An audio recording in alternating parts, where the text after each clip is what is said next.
পরীক্ষার খাতায় নম্বর কম বেশি হোক, মানুষ হিসেবে নম্বর যেন না কমে।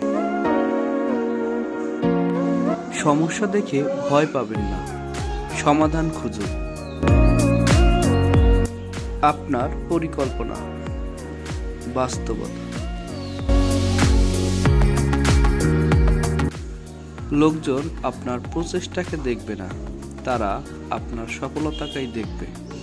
আর সফলতা অর্জনের জন্য আপনাকে প্রচেষ্টা চালিয়ে যেতে হবে।